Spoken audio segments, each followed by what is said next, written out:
Welcome back to the Comes a Time podcast. I'm Mike Finoia. And I'm Oteil Burbridge, and we've got the best one today.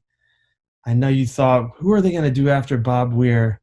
Someone who got on the bus before the Grateful Dead did, the empress of our whole scene, Carolyn Mountain Girl Garcia. Yep, we had MG. We got her on a hot day on the farm. We told her, give the tomatoes a break and come talk to us. And boy, what a thrill. I mean, the fact that we're able to, how full circle this all is and how we're able to chat with really the folks that got this whole thing started is just so unbelievable. And especially, when we're all kind of locked up at home and we can't be together as the community. She shedded a lot of amazing light on what we've been talking about this whole time, man, about being available to the moment. It's pretty wild. Yeah, she is so much fun to talk to, and I'm really glad that we weren't limited, by a short time. I hate our whole soundbite culture, and it's nice to just meander with someone. And God, the living history that, all of our guests represent is something to really be grateful for. And that's why we want to try to interview a lot of people while they're still here, regardless of their age, because none of us know how much time we have. But the memories in her head, man, that was just, and she's such a easy person to talk to, and just really intelligent and funny. So we had some good laughs. Yeah, we did. And it's been a kind of a running theme in my life since I met Keezy to be, I like talking to as many people that knew him that I can, because he changed my life and the way he changed a lot of people's lives. And MG was there from the start. Took a lot of wild trips on that bus and kept the bus going, both literally and figuratively. So she's got a great line of products too that we would love for you guys to check out to support her. Check out Mountain Girls Botanica. They have a collection of therapeutic herbal products, health products for well-being, brain fitness, and cognitive enhancement. So go and check that out and support her, and enjoy this fun ride that we took on this last podcast. And stick around for a lot of very incredible guests and just Oteil and I on the Comes a Time podcast. We love you guys. Thank you so much for listening. Comes a time when the blind man takes your hand, says, don't you see? Welcome, ladies and gentlemen. Comes a Time podcast. Hi, Oteil. What's up, Mike? I'm so excited today. We have the Queen. Is this really the first time you've done this? No. I didn't think so. It couldn't be. It's Oteil's second or third. Okay, good. I'm an old grizzled veteran. Indeed. Okay. It's an honor to welcome and introduce to our listeners Carolyn MG Mountain Girl Adams Garcia. Everything. Correct. That's it. It's such an absolute honor to be talking with you, and this is coming out to the listeners during the days between our holiday. I call it Deadhead Hanukkah because it's 8 crazy nights of celebrating Jerry's life. Okay. Just for the time, just for the calendar. Right. But thank you so much for joining us and taking some time to chat.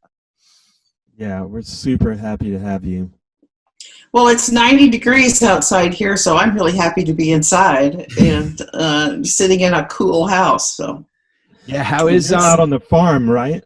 I am out on the farm. I haven't been back to town except for doctor's appointments for the last almost 5 months now. And I'm getting used to it, and I'm actually starting to say, well, it looks like I've moved.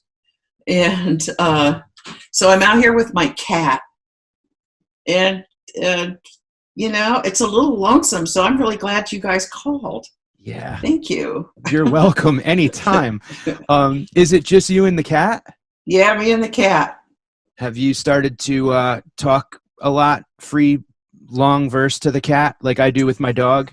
I actually sing to the cat now, but he's deaf, luckily, so he doesn't get too upset. That's wonderful. Yeah. Oh, man. MG, you and I met in 2001 at Horning's Hideout. I was in the Willamette Valley visiting Ken Kesey. Oh, wow. I met him at a Fish concert in 97, and I asked if I could interview him for a senior project. He invited me out to his farm, and I lived with him at the farm, at the barn. And you and Barlow, I believe, called him and said, hey, we're up at Horning's Hideout for string cheese. Why don't you come up? And he wasn't feeling well, and he said, I'm going to send my guy up, and he threw me the keys to the pickup truck.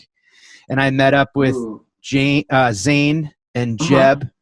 No, Simon Babs. Yeah. And we drove up and met up with you, and we hung out and watched their unbelievable show at Horning's Hideout. And so that must have been string cheese. Yes. Oh, yes. Boy, what fun. I mean, we had so much fun at Horning's Hideout. And I'm just wondering what they're doing there this year. Probably just a few little weddings. It's just one of the more special venues I've ever been to. It kind of takes the cake, actually, for Pacific Northwest immersion. It really, that band and the choreography of it all and the design, they really turned it into, this kind of land that you would imagine in a children's book that lives underneath a mushroom where the it is that's what I mean. It's like the quintessential Northwest setting, and to have a stage there and the little lake and the trees are growing really, really fast. I was kind of shocked the last time I went up there was how big all those giant fir trees have gotten since I first started going there. And I figured, it's probably because the hippies are peeing on them at night. And they're getting a lot of extra fertilizer, and they've like doubled or tripled in size in 15 years or so. It's kind of ridiculous. And then this beautiful evening that they have there, this long, soft evening light with the bands playing. It's just a special place. It really is beautiful. And Oteil and I were talking about that Kesey trip, me at 21 years old, going out there and meeting my heroes. Ken was like the most unbelievably warm and welcoming person to me, a stranger from the Northeast. And he picked me up at the bus station with a Ban the Bullet sticker on the side of his pickup truck. And I thought, how apropos, 19 years later, we still need that sticker more than ever. We need that sticker more than ever. Everybody kind of poo-pooed his concept at the time that didn't seem very realistic, but it actually makes a great deal of sense. And, it's easier to get a gun than it is to make a bullet. So if you had to make one, you wouldn't be shooting your gun off very often, But he had a great idea, and he had a lot of great ideas. In fact, Ken Kesey was an idea factory that sort of never shut down. I think he probably had more good ideas than anybody I've ever met. And of course, not all of them were essentially practical, but they were good. And he had such a sense of humor about making up stuff about what we could do. So he was an inspiration to everybody that came to see him. Just like you said, he would somehow plug into whatever it is you were interested in and then throw in a whole bunch of ideas and get the conversation going at breakneck speed. He was so good at that. We miss him so much here. It's ridiculous. He left a horrendous vacuum, as did Cherry for that matter. It's just like, dang. And yet people carry on. So Zane is still driving around with the bus. He goes to various events, especially, I ran into him at the Hemp Fest in Seattle last year and had a great time hanging out with him there. But that bus is the second further, and it is just a beautiful thing. He has done a gorgeous job with that bus. It's funny, when I was visiting in 2001, we came across the internet, the original, the 1939 Harvester that was in the backyard covered in moss. Right. And Ken and I were scraping moss off the side of the bus, and it seems like the nutrients in the moss almost gave the paint job a revitalization. So when he was scraping the moss off, he was seeing all these bright colors, and I could see how excited he was getting. Mm-hmm. And it was one of those things that was very like, what the hell am I doing here at the time? But now looking at it, it's like it was all supposed to happen. And I felt he knew I was a little bit green behind the ears, and he was, holding my hand through it. So it was just an unbelievable experience. Well, it was very smart of you to go there. I think, that's kind of what I did. Only I think I was 18 when I did that, and showed up at Ken's place and had the incredible flash of what the bus was. And in those days, it was still pretty fresh and didn't have moss on it yet. But the poor old bus, it's kind of rusted out now, and there's not a lot of paint left on it, but it's in the bus barn where it belonged.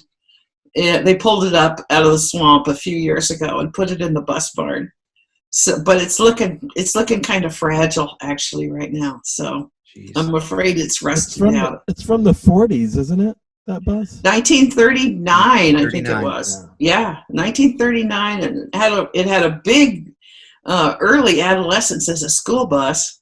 So it got, and then it was the prankster bus for really, and we took it all the way to southern Mexico and banged around, and it had the worst shifting. It's something called compound shifting, which they used to have before there was automatic transmissions.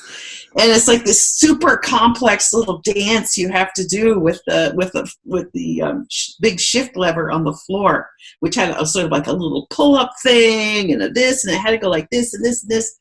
I could never figure it out myself. So it took a special person who had grown up running farm equipment to actually shift the bus and get it to go. And so anybody who'd had experience with old tractors and combines and hay balers and all that kind of stuff didn't have that much trouble with it. But what a dog! Neil Cassidy looked like he was always dancing around up there. Oh yeah, well that was Neil. Neil was dancing wherever he was. It didn't, he often, he sort of drove the bus by magic, I thought, because he often just didn't touch the wheel. He just would take his hands off the wheel and he'd be playing his flute. You gotta, how did we ever stay alive? I don't know. It is. So when you went down to Mexico, was that when you guys were on the run from the police? We were indeed. I had gotten out on bail after our bust on the rooftop, but Ken skipped. And he was supposed to go in, and he ran. So, God, it's a long story, all of that, and it seems so long ago now, and so colossally kind of dumb. But to get all these agencies looking for you, it's not a really smart thing to do. You want to figure out a better deal for yourself. Yeah. Plus, anyway, a gigantic waste of money too on their part. It was very expensive, yeah. So, when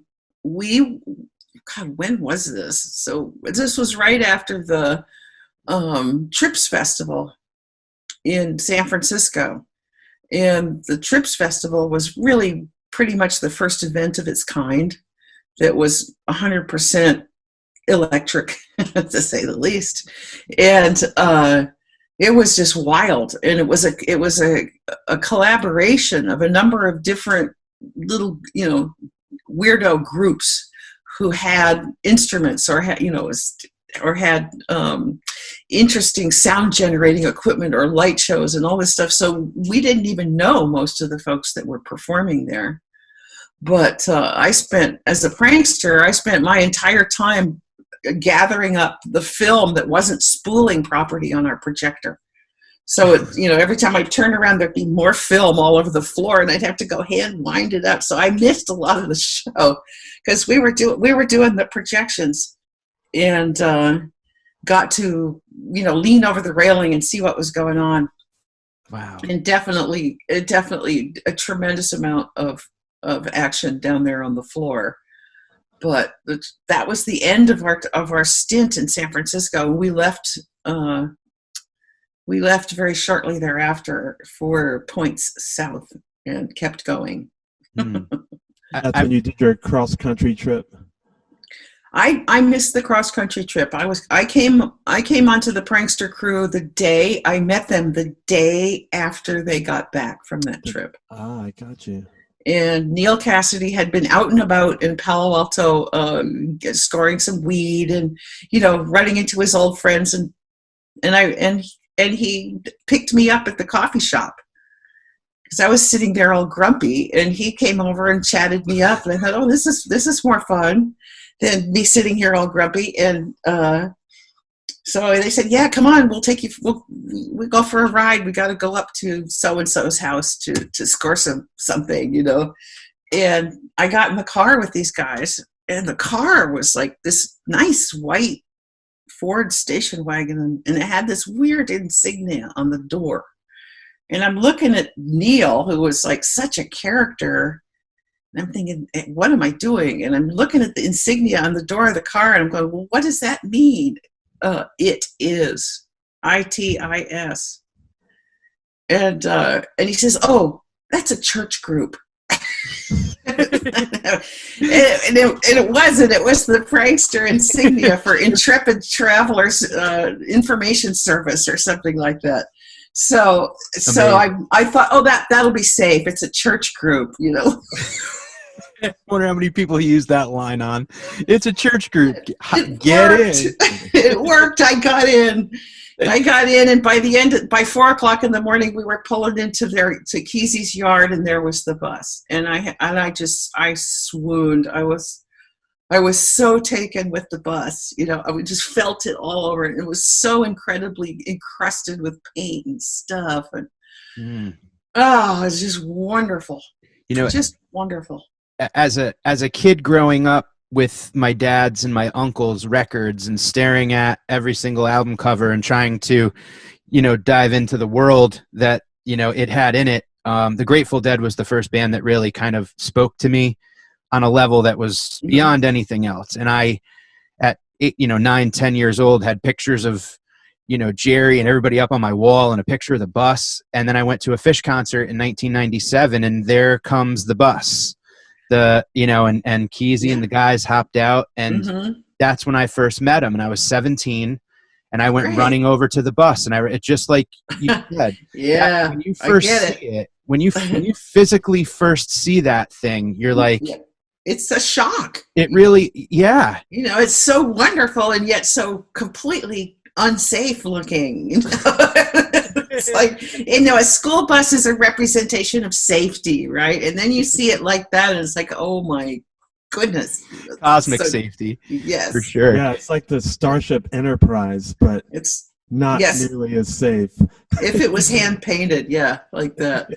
But, we always, whenever we got together, we would always have, spend a little time working on the edges of the paint, and doodling and adding a few little things here and there. So it's still a work in progress, frankly. But Further 2 is absolutely fabulously beautiful. Zane Kesey's bus. Yeah. And it's a brilliant work. He's done a gorgeous job with that bus. And it's really set up more for comfort and people with carpeting and stuff. Old Further, it's like wooden bunks. And, it's just kind of horrible. But this one's very beautiful, and it's a 1945 or something like that. So it's a little newer, slightly. Wow. You upgraded to 45. Oteil and I have had conversations just as early as today about, Kesey and Jerry and the group that you guys sort of all formed together and got this scene, obviously the scene goes back to prehistoric times, but I mean the scene, our leg of it, you guys kind of got kicking into high gear, and we owe you a debt of gratitude, and it's amazing that we're all here today to be able to talk about it. And it just, we're both kind of like so awe-inspired by the message of that Kesey had of just kind of being the star of your own movie and going for it, and about bringing peace and kindness to the, through humor and through kind of self, killing the ego. Indeed, and also being available to people, as he made himself available to you. He would do that with people, new people that he met that he thought would be receptive to whatever thoughts he was having that day. So, he was a really open person to newness and new people, which made him a gateway drug all by himself.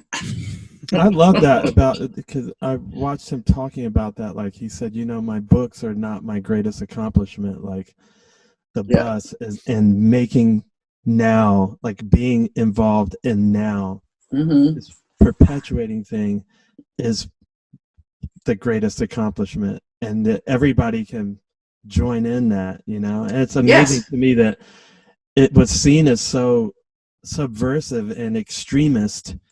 And it's just like everybody's getting together, painting this bus, and just like we're just going our own way. And now we have FBI files, and the other irony to me, and that's one thing I wanted to ask you about, was that the government's the one that started all this. I mean, they created the asset and gave it to the military, and then gave it to people at the college, and now you're all mad because you couldn't control it, and now it's like you clamped down. I wonder, it must have been such a weird thing to go through.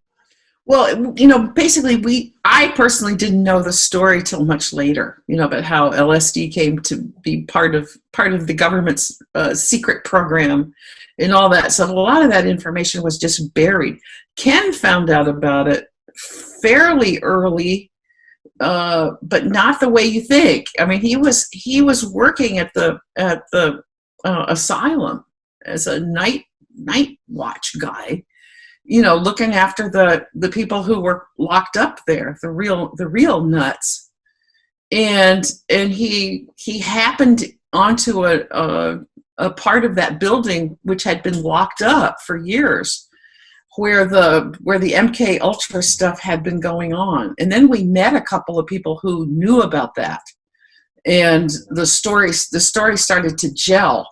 Suddenly we realized, wait, there's a continuum here. And I think that if you're an inquisitive person, once you've dabbled here, you're going to be interested in it for a long time, because there's really no end to the human imagination. And I didn't really know much, but I was very pleased when I got into psychedelics. I thought they were pretty wonderful.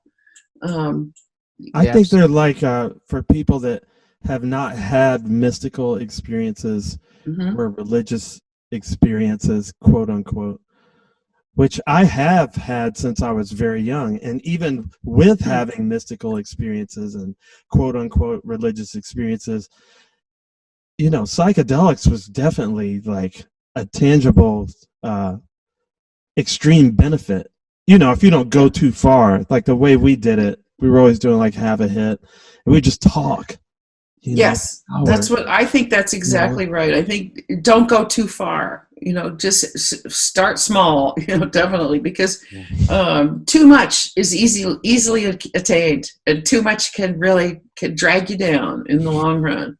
So, having done that myself a couple of times, I'm pretty much of, I would call myself a lightweight at this point with psychedelics. So, and sometimes they're very inconvenient, and I think people have used them badly often in the past, and to their own detriment.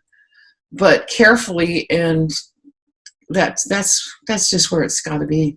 I don't think Western culture really had as much of a tradition, like say Native Americans with peyote and different cultures around the No, world we didn't have a more. ceremony, and we still really don't. I think people are making their own ceremonies now, and I don't even know what's going on. Really, we can't know because the world is such a big and heavily populated place. We can't know everybody, and or how it's being used these days. But I would assume it's pretty much the same way we were, which was to enlighten and enliven. It makes you more lively. Yeah, I mean, I took a month in the winter and did a micro dosing month where I took a small amount of mushrooms every couple days. And the rule of thumb was if you felt it, you took too much. It was kind of more for tomorrow you were taking it. And I definitely had a couple of soft, soggy moments where, I would break down in tears at a Rite Aid in the middle of Queens. But, it was a good cry. Understood. No, and you don't know when it's going to touch. You don't know how that's going to touch you. Exactly. If you're out at the pharmacy in the middle of the night, you could have a little meltdown. So yeah, wisdom slowly enters the mind, and you begin to learn how to manage that. Yes, and it's just like what you said about just being available and being. I think with trying to perform and trying to live a compassionate life and balance everything, you start to bog down, and I think that critic starts to get a little chattery. And I think that the best thing that the psychedelics do on a micro level is it just kind of turns down the volume and it rolls up the windows a little bit and just lets you kind of be present in yourself. And that to me is if it can just do that, I'm all for it forever. And I think about the folks like us who have been to that other realm, seen that other dimension, and then you see the ego-driven world. It makes you sad. It makes you really think, wow, it's sad that everyone can't realize that we're all the same species and we're all the same people and we're all here. I think that the world can use a nice dose right about now. Right. The world's having some problems right now. And I don't know if people are ready for the, right now we have this other issue going on, and it kind of has taken precedence over everything. And so who knew the world was going to suddenly change, like it just did. And, in a certain way, the discovery of psychedelics for a lot of people was a similar global shift, although not quite to the degree that COVID virus is. So, we're learning new behaviors. We're entering into another phase of human development, which is a little bit mysterious right now. We don't really know how this is all going to play out. And if we're going to be stuck with this stuff forever.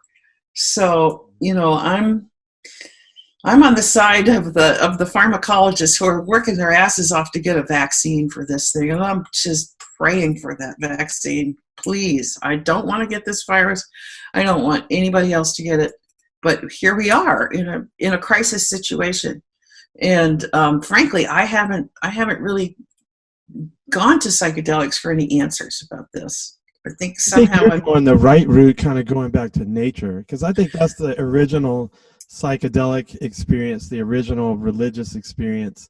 And if people, can get back to just embracing that simplicity, I know it's hard for people if you live in an apartment in New York, but where you are on the farm, it's got to be great to just Well, I'm isolating myself for a reason. This is this wasn't my first choice for what I was going to do this summer. I thought I was going to go to a bunch of great shows and have a blast, right? Amen. Amen to that. Dang.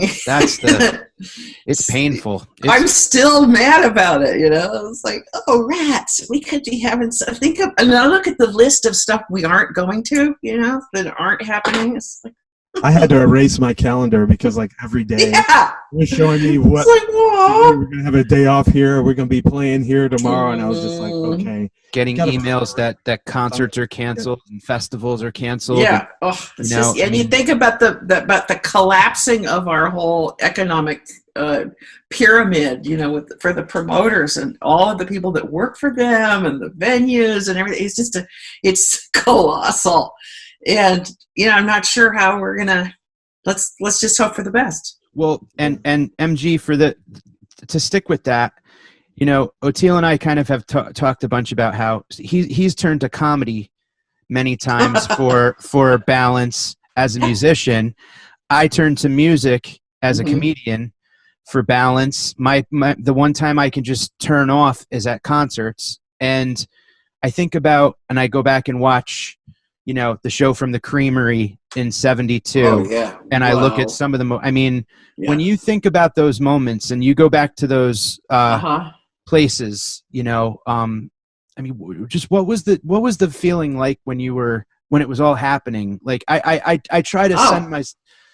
That's easy. I was ecstatic, you know. I went dancing in a circle, you know, was really pretty much what it was, and then fielding a lot of people's interest as well. So, you know, meeting new people and so on. But I loved the music so much and the energy that it generated. It was just a vortex of joy for me that I could just step into, and it was just great. Those early shows had a special feel because they seemed so radical. They were radical acts. You know, they were full of some kind of weird left-handed kindness. You know, where we were dishing out this really loud, raspy, not very great sound at first. You know, which got better and better as time went on, until it became transcendental. You know, and became a transcendental experience instead of just sort of a lot of R&B and noise and dance music. It all began to shift into this another plane, and I mean, what a ride! You know, really incredible. I think my mom and dad weren't real happy with it, but which makes it good. Yeah. But these were incredibly special days, and we kind of knew it. You know, we knew the band knew perfectly well that they had broken through to another plane of existence. You know, the world had shifted, and they became acceptable. That was amazing. That's crazy. It's pretty wild how that music has given me, at least, and I'll only speak for myself, but I'm sure millions of others, a place to go mentally, transcendentally, like you said, where when I'm stuck in a, you know, room because my surroundings are, you know, COVID and all this, but I can go, all I need is my headphones, and it's like I'm visiting an old friend, you know, and it's really, it's sad, but it's also, it makes you realize how important the music really is and how deep of it's not just a two-dimensional thing. I mean, it brings on dimensions of such depth. That's what makes it so hard for us, because, you know, our community, like the jam band community, there's nothing without the live thing, you know, and you've got to be together. But, you know, remember the lonely saxophone player in the subway tunnels in New York, you know, there's still room. There's still room for those expressions, but we're just not going to have the big events yet for a while. No. But I think the one or two people together can do a lot to raise the spirits of people. Well, that's what we're trying to do with this. That's why we're here, to connect. Well, this isn't exactly music, but I guess. Well, just wait. We haven't gotten to the musical part yet. We're gonna. Okay. We're all gonna sing a song. Ooh. Okay. Were you was Kerouac the one that kind of was on the road, the thing that got you on the road? No, I thought that book didn't gel for me. I couldn't quite figure out what it was all about. So no, and I hadn't even heard of Kerouac before I met these guys. So yeah, Cassidy would talk about Kerouac, and I was just going, I'm going to have to get a copy of that book and see what it's all about. But all of that stuff is still living. You know, a couple of the pranksters have turned it into a little show that they do, where they go and act out the parts of Jack and Neil talking in you know, it was Yeah, it's pretty wild. Yeah. And so they actually did a little tour last year and went around and spoke at a number of different book festivals around the States, and had a lot of fun being Jack and Neil for 20, 30 minutes a day. That's great. And they just kind of make it up as they go along. They kind of got, they're not reading lines. They're extemporizing, and it worked well, and people loved it. And it reminds you that a conversation doesn't have to make sense. It doesn't have to do that thing. It doesn't have to relay some kind of specific knowledge. It can just be a conversation, and it can go anywhere. Oteil, we were talking about how MG had the amazing honor to be like among so many unbelievable people. Jerry, we obviously had to ask about hanging out, getting to know Garcia, being around another idea guy. How magical was those early days, the Golden Gate Park stuff, the hanging out, just getting to know Jerry as a person? Was it just like lightning right away? I mean, everything you hear is he's just such a force that everyone would be drawn to.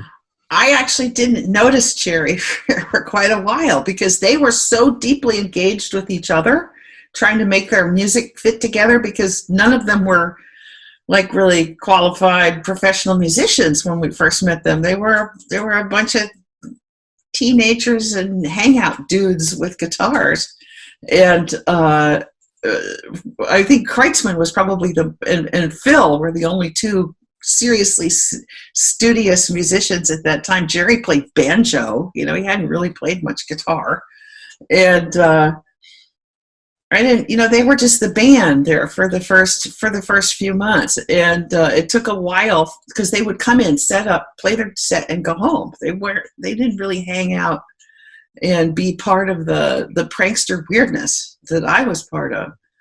And it wasn't until we came back from Mexico that Jerry and I hooked up. But during that whole period, I was pregnant. I had a baby in a funky Mexican hospital. I was having a huge adventure of my own. It was pretty wild. But we were also, all of us, the whole scene, completely broke.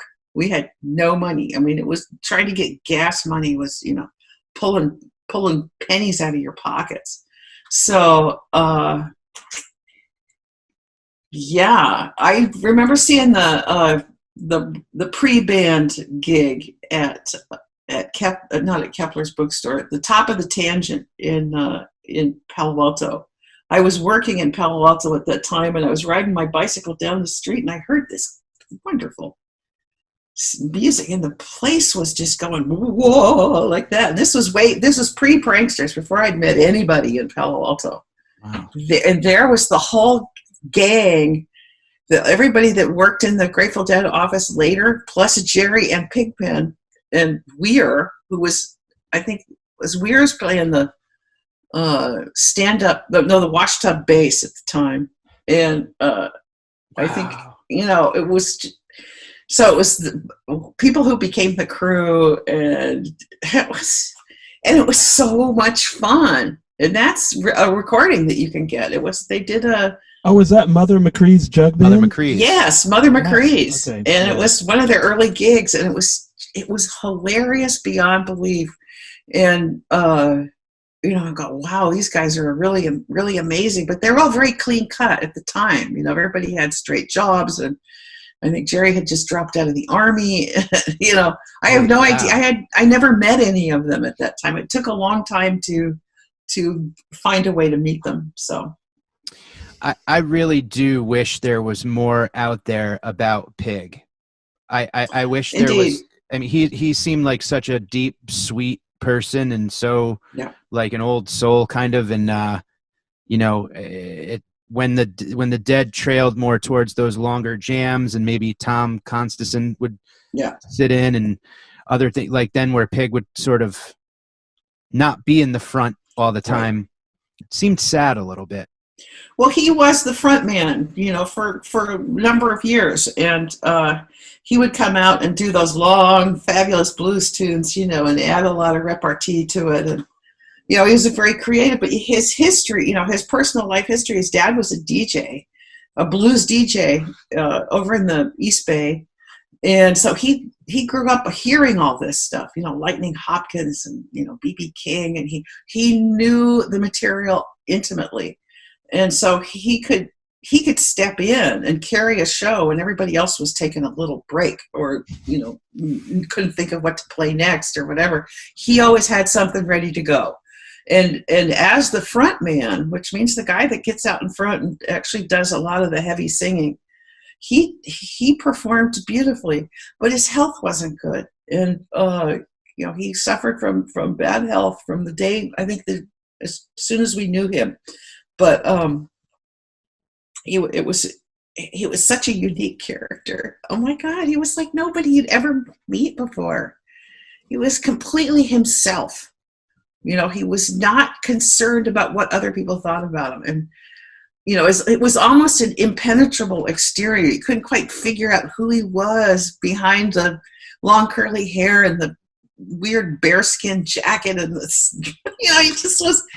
He was a unique guy, and he will always be missed in our scene. And I don't think anybody that was on tour with him understood just how ill he was in the last couple of years of his life. And they just toured on and didn't realize that Pigpen was just kind of not doing well. But he had the repertoire of songs. He could pull it out. Boom, and not only the song, but all of the jive. He could do all the jive. He was so good at it. And I feel like he's just like a lost treasure at this point. Yeah. But it's really great. I think about all of you. It seems like that's the religion of the whole thing, is like to be your actual authentic self. Like you have to almost let yourself be yourself to find out what that is. And musically, I think that's really important for musicians. They need to play what they want to play. They need, that's when their full heart and soul gets into the music. Yeah. And I've been to so many shows, where things didn't work. The mics weren't working right. Somebody was getting bit on the lip by the hot mics, and it's like, and then it would just like and then 20 minutes would go by, and suddenly everything was okay, and it would just blossom, like a huge cloud of happy musicians working together. So to be able to survive the tough moments without quitting or starting to chew each other out for stuff, that they did a lot of that. They managed to keep going when Jerry had broken 2 strings, he could still play, and he would. Well, it feels like it spilled off stage too. Like that's what everybody was doing. Like, when I think of the pranksters that weren't musicians, it was most of us. Yeah, but that was the music. It's the Thunder Machine. You could play the Thunder Machine. Yeah, it's like the bus was the instrument, and your lives were the music. And I feel like that's what was so subversive and what was so revolutionary about it, and threatening to the establishment. It's like, wow, it shouldn't be that threatening, but it was, and apparently still is. And also it's so freeing to the ones that got it, though. I mean, it was like, oh, someone else thinks like I do. Yeah, right. Finally. So, the Thunder Machine, for folks who never saw a picture of it, was parts of old car fenders welded together by an artist friend of ours, Ron Boise, who was a really good metal sculptor. I got to play it. And it's, and then it was this big weird thing that, like 6 feet tall with a lot of, and then Kesey would put strings on it that you could actually tune, sort of.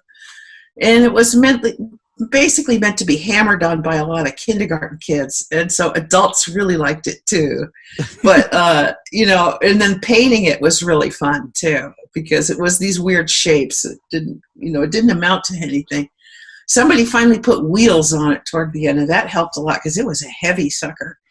But you could just wheel it out into a parking lot, and people would just boom.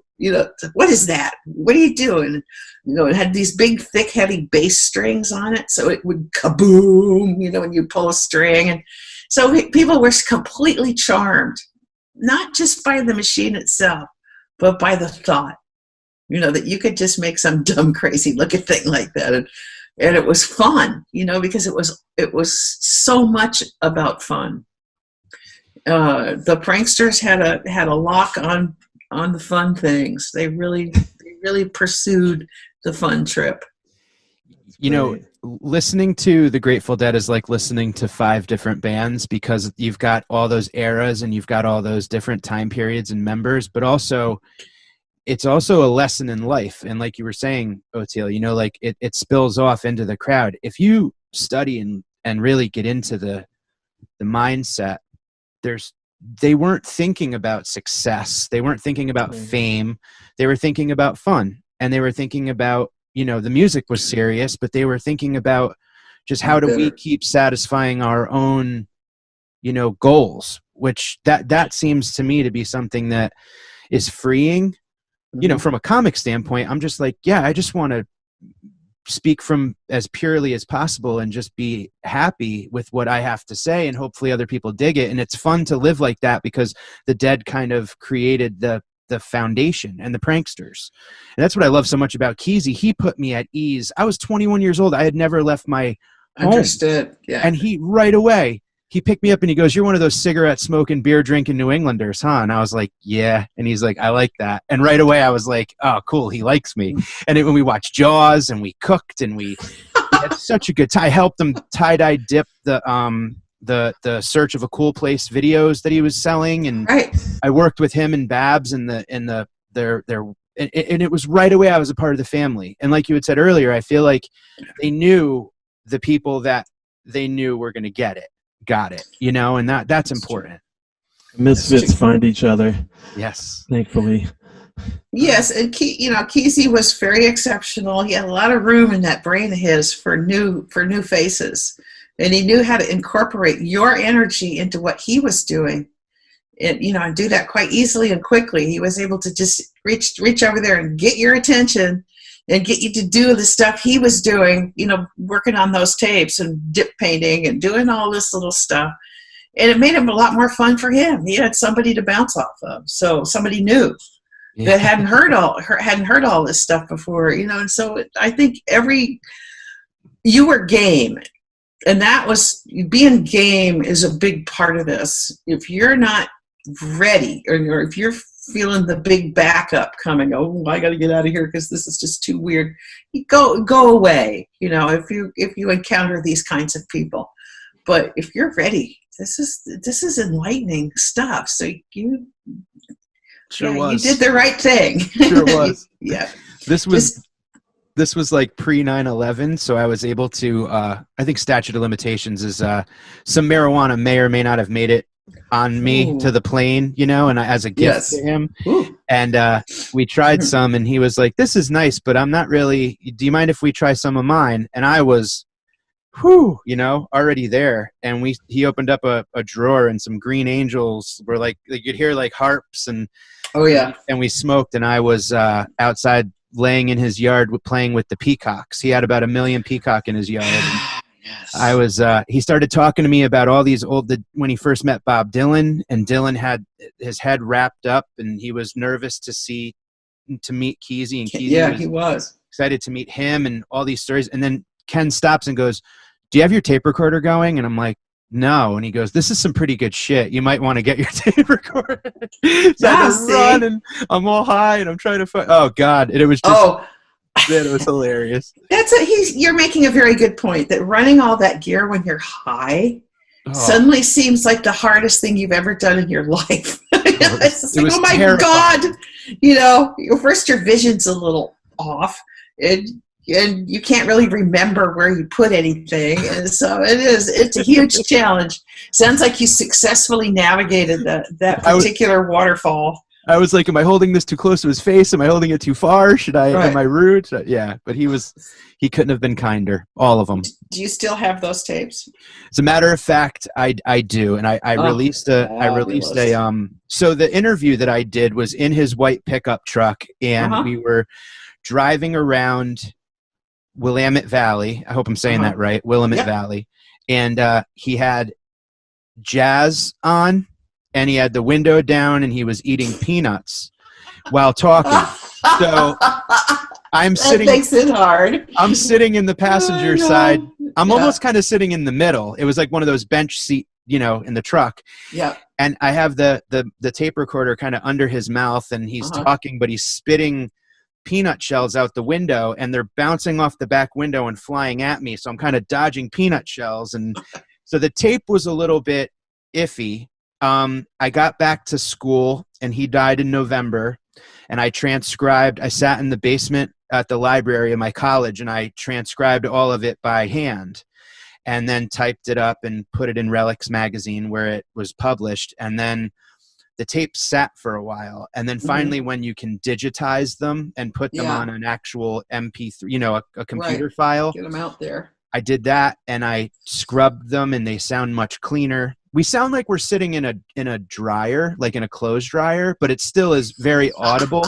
So we were able to, I released one tape of it where we go through basically the history of music, going back from Billie Holiday all the way to the Stones and the Beatles, and going to see the Beatles with the Dead and all of it. And but I have the tapes, and it's really, I have an hour tape of us in the barn playing the Thunder Machine and the theremin and the axophone and all the different instruments. So I'll be happy to share them with you if you'd like to hear them, for sure. Of course I would. Are you kidding? Yeah, I don't have enough of that stuff. And, it'd be an honor. It would be an honor. A lot of his stuff has gone to the various archivists and stuff like that. So I don't really have access to a lot of that stuff anymore. So it's always fun. It's always fun to get a new one. Yeah.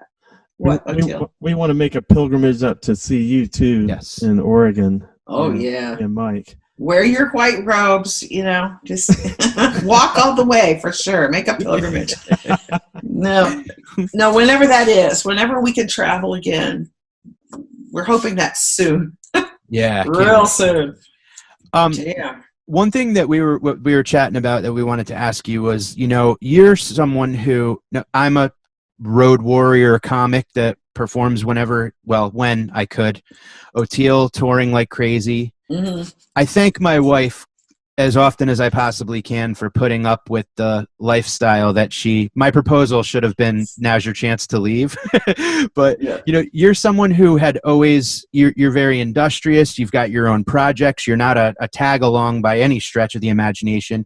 Was it hard to, as a wife, as a fan, as a woman of your own, like to be able to say, I'm not going on this tour. I'm going to live my own life, do my own thing. Was that?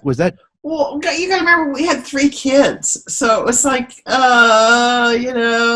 sometimes it was just impossible, and it didn't work. It didn't work to take 3 kids on the road. It didn't really work well for me to be gone from home for more than a week. So I would go, but just for very short periods of time. I think my main responsibility and my personal programming shifted when I became a mom. And I wasn't going to the parties. There was a lot of parties without me. And I would hear about these parties and I go, damn it, darn, I really, really could use a good party, And it was, okay, here's the deal. People would say, well, why don't you just get a babysitter? Well, hello. We were too weird for any babysitter. And not only that, any babysitter that was weird enough for us wanted to be at the show. They didn't want to be at my house watching my kids. So it was very difficult to get a reliable, or anybody really, frankly, to watch the kids that was even remotely trustworthy. So, there was a lot of issues that go around having a family when one of the family members is out on the road, and you kind of have to just let go. And so I became very good at letting go, and letting go of being out on the bus touring, letting go of being at the shows, really letting go of the whole mechanism of how the Grateful Dead operated too, because I wasn't part of the crew. So I didn't get to go to the meetings, the crew meetings, or hear really what was really going on. So I wasn't real happy about that, but it made life livable. And we have 3 wonderful daughters. You absolutely do. I was going to say your daughters certainly appreciate it. Yeah, and I think they do. I don't think they really remember that I had to skip an awful lot of fun to. Yeah, but now that they're older, I'm sure they can appreciate more, especially, It's a different time now, and it's been a lot of times gone by, lots of water under the bridge there. So it's scary to think about how much time has gone by, and that all of this stuff is still a big deal. The whole Grateful Dead caravan into life, how everybody jumped on. So many people jumped onto our bus. It was just incredible. And that kind of brings me to what I wanted to ask you about mostly, which is, when you say it's like everything, it's amazing, everything is such a big deal, I feel it's still such a big deal. I kind of feel like that on the other side of the coin, on the negative side of the coin, like, we're still struggling with these same old issues that the movement that we had back then when you were participating in it the first time. And I wonder that's what I wanted to ask you about, like, how does today's movement make you feel? Like, do you see us making certain mistakes that you made, or do you feel positive about where it's going, or do you feel like, geez, I can't believe in the 21st century we're still like dealing with this, Well, I don't know. I actually think one of the big facts is that the population has gone up so drastically that even a small enterprise can succeed if it advertises itself well, So I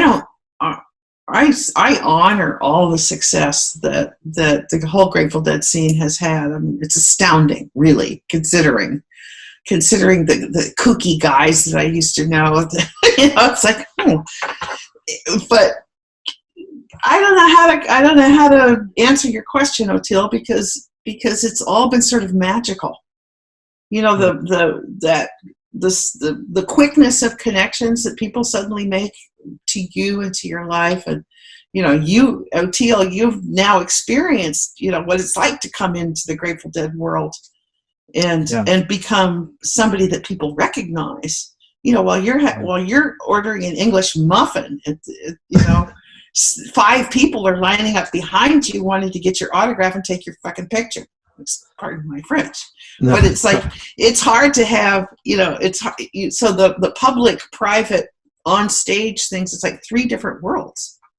And I guess I was talking about probably more in terms of like the protests that are going on right now. Oh, this rights stuff, movement back then versus the movement that's happening now. I've always wondered the movement what you think of that. The movement that's happening now puzzles me. I'm not sure what's going on, except that people are frustrated and upset, and it's hot, and they're broke or whatever.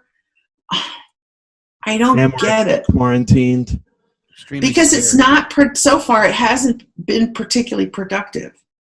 And I would hope that a lot of people would get together in somebody's garage and start building a boat or something. Get a project. Get a project going. I don't think being out in the street duking it out with a bunch of cops is productive work. Did you experience a lot of that back then? I mean, you had to see some of that going on. We saw. Well, we were. Yes, we did, and it was something to run away from for me. I did not want to be part of it because you don't know what's coming when you're in that situation. You're the back of your head. You can't see out the back of your head. Yeah. And it's an invitation to get injured and to lose your shit out there. And I it's so dangerous. It is, for sure. I think there's a lot of anger though, and I have to admit I don't quite understand what's going on. Well, I think at first, when I look back at the old civil rights movement, it was super organized. Yes. Like without internet, it's just unbelievable. And a lot of that was done through the churches. Yeah. And then they linked up with schools, like you see with John Lewis, the student nonviolent coordinating committee. But then it was all hooked up to these churches. But the thing that Stokely Carmichael, he was like incredibly gifted speaker. Oh my God, could he get an audience going? Yeah. These but then I people thought, well, the thing that puzzled me about what's going on now is that it always seems so decentralized.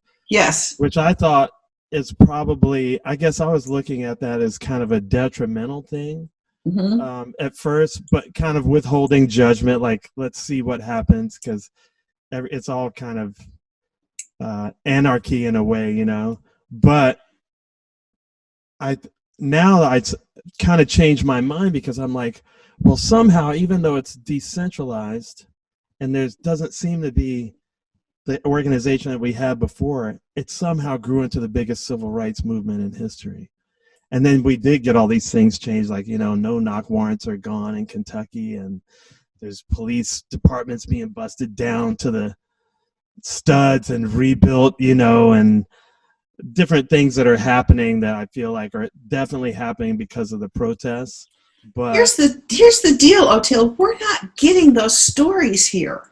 I mean, maybe I live in Oregon and I only have 3 news channels out here in the country, but honest to God, the positive aspects of this are not making it into the national news here. Interesting. Yeah. And funny, so I really do think like the revolution is somewhat for better and worse. Certainly we can see for worse, but also for better, like on Facebook and Twitter and Instagram. Like I don't watch mainstream I call it corporate media anymore, because I don't feel like it's really giving me a full picture. But I also, like, I only use Twitter for news. They're just like alternative news sites, which will deal with the corporate reporting and what was left out or what's just a lie or whatever, Right. So I'm not missing out on what the corporate news is saying, but I'm getting the fuller picture. Good. And a lot of these things are up to the minute. I mean, some things are live. You're watching it while it's happening live, and that part, maybe I kind of answered my own question, is how it grew into such a globally huge thing without being organized because of that, So it's amazing the things that you do see on there, like day to day. Like stuff, a lot of things have gotten done just since George Floyd's murder that I'm like, wow, I think more things happened since then than the last 12 years. I think that the pulling down of the statues was an awesome act of courage. Mm-hmm. I'm sorry for the artists, because some of that stuff was really nicely done. People paid pennies to have those things built, but they all need to go somewhere to the sculpture graveyard.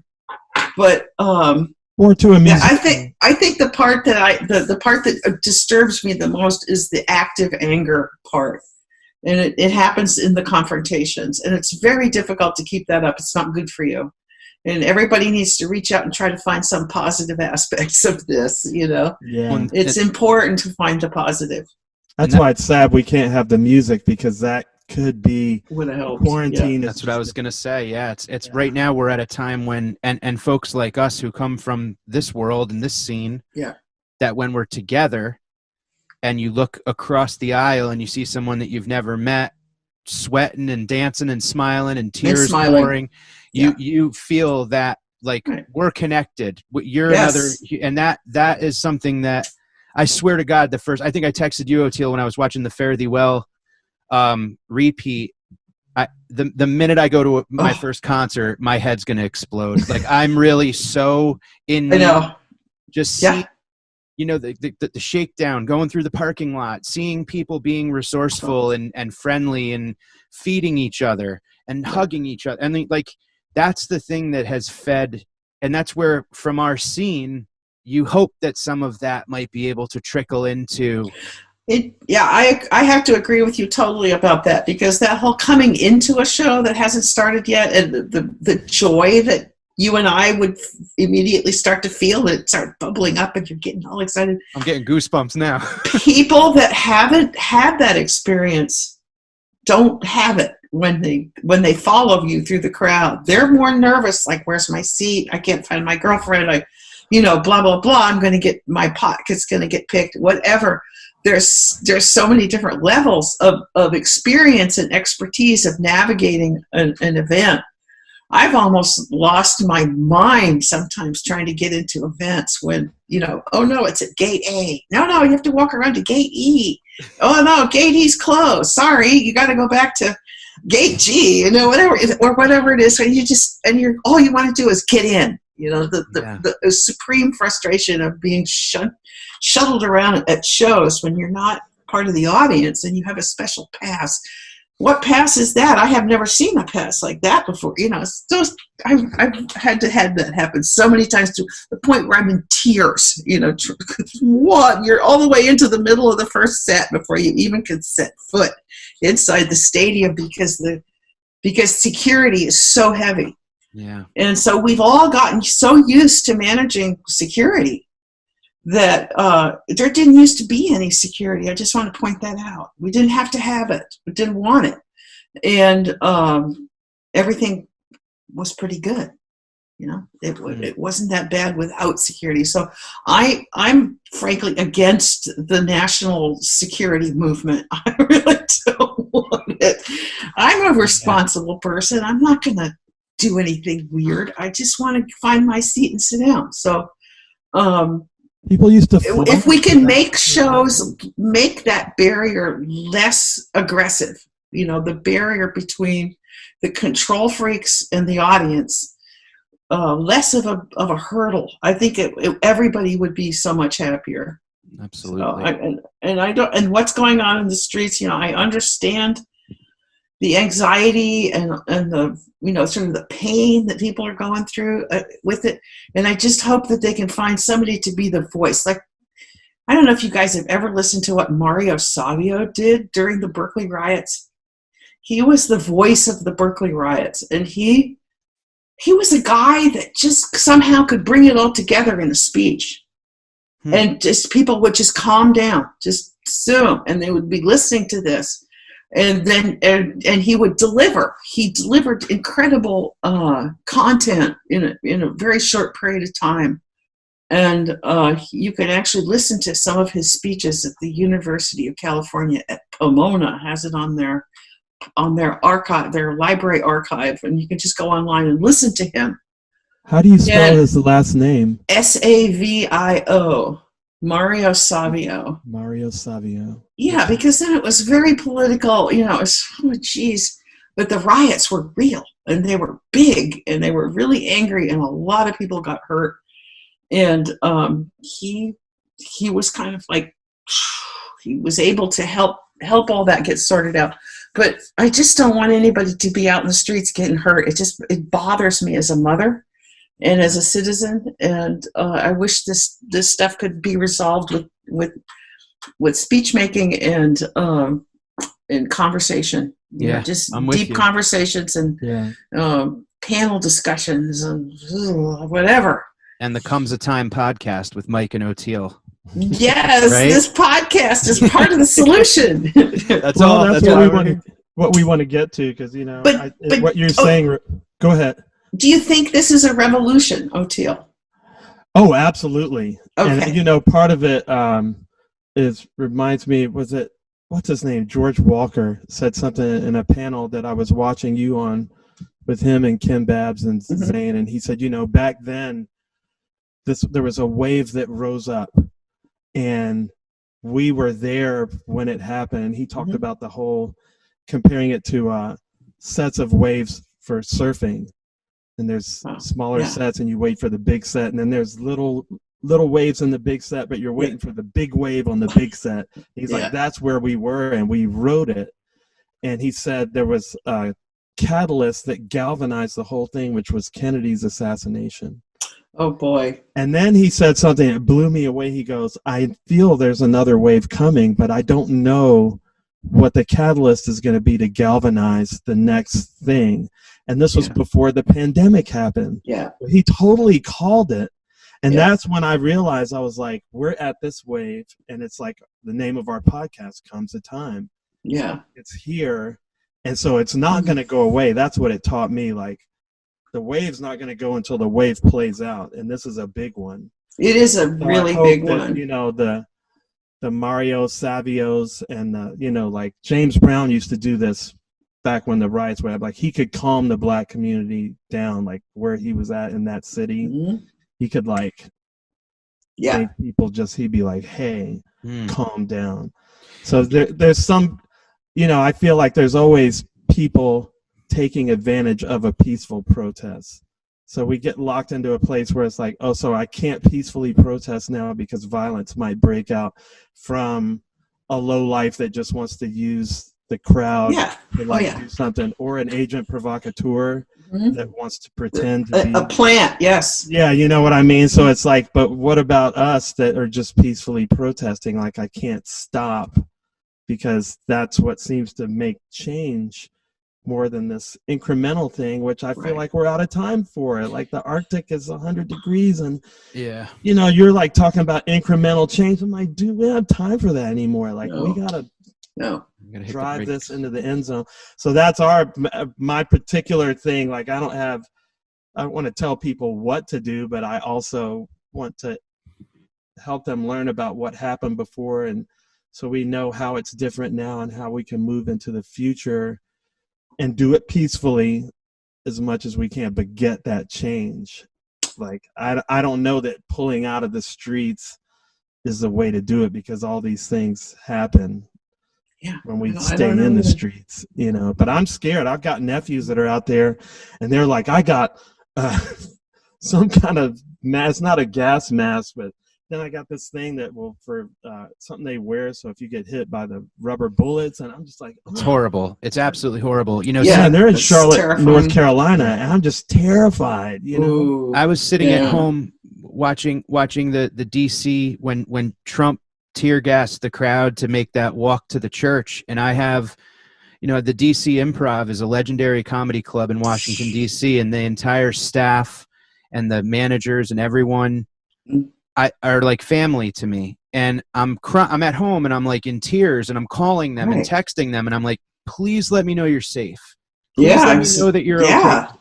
And it's, I feel like I can't, you know, my wife's in healthcare, she's a nurse in the ICU, and we can't, like, I don't want to, you know, I have to stay, I can't leave her, because if she gets COVID, then, and I'm just like praying that, like, just please send me a message and let me know that you guys are okay, you know. And they finally did. And it's just, so we're all feeling that, like, kind of, you know, how do we do this? How do we do this safely and appropriately and properly, but also make an impact? And it's, you know, I think I've kind of resigned myself to the fact that there's not really a way to do it safely. Like, they're not going to the authorities aren't going to let us do it safely. And maybe human nature in general, like the low life that wants to loot. Right, to screw things up for everybody. That guy. Yeah. There's always one of those. Yeah. Always. At every scene, right? More that guy was in the parking lot. Mario Savios and James Brown would be like, hey, calling those people out, you know. So maybe we'd step up and do that. I don't know, you know. But, you know, in street theater, you know, the old thing of going out, you know, everybody wearing a mask, or everybody in a white robe, or, you know, whatever your theatrical vision is for getting your point across without getting your head broken in. It's important to come up with some gimmicks here. You know, I feel like people are just hurling themselves into the jaws of doom, and I don't want them to do that. I don't want anybody to get hurt. It's completely, it's really a shame. it's like we're going up against about 1,000 RoboCops too. When you see these videos of the cops are in full, full gear, NFL gear, hockey gear. I mean, it's Or in Portland, like where you're at, like the unmarked troops. Yeah. That's Right. super scary. It's like, wow, I don't know if you're like a white supremacist pretending to be. You have no idea who these cop. people are. If you're not, yeah. Oh, okay, let's get off that subject. Carol, MG. Yes, dear. I would like to ask you, and first off, thank you so much for like hanging with us, and we need to do this again. But comes a time, Oteil and I sat and thought about what's the name of this podcast and what lyrics or what song or what sticks out, and there's so many poignant Grateful Dead, Hunter, Barlow lyrics and song names and titles, and Oteil, middle of the night, dude, comes a time, and we started to think about the lyrics and the chorus. It's absolutely perfect to what this is. And what I wanted to ask you, when you go back or when you're listening to, in the Grateful Dead lexicon of tunes, do you have any favorites that will bring a smile to your face? Or I know you're gonna say all of them, but like for instance, not all of them. Stella Blue, and that doesn't bring a smile. That Stella Blue is a sad song to me. Yeah, it's a weeper. But Comes a Time is a wonderful tune, and I think it's very apropos for today. But I'm trying to think. Jerry wrote a tune for the band way back at the beginning, which they never play anymore, or they only played it a few times, called Cream Puff War. Yeah. And I loved that song, and I could never figure out why they didn't use it more. But if we could just all get out there and throw cream puffs at each other, maybe things, instead of bullets and angry words, it would be better. I love it. Wavy gravy for president. Exactly. Nobody for president. Nobody for president. That's what everybody for president. Yeah. Yeah. Thank you. Thank you, you guys. This is interesting, and I hope it all goes well, Oteil. Thank you. I'm really pleased, and of course I'm going to tell you your business by saying get a headset like this so you don't have this microphone in front of your face. Yeah, they're bad, and you can get headsets with teeny weeny little earphones. And I have one somewhere. I even have like a noise canceling one somewhere. Yeah, but good. Please this is good. Very organized. Thank you so much for organizing this for us. Absolutely. And I really appreciate being able to blah blah blah with you folks on a very hot day in Oregon and I really could be out there watering my tomatoes, but I can do that later. You could do that later. You're watering our tomato. Yes, my tomato's getting watered. And thank you for sharing all those lovely stories about Ken. I'll definitely send you I'll get your email or whatever. I could send you an audio link to listen to and I'll send you a couple pictures of the pictures that I have from being there. So thank you so much. Thank you. Yeah.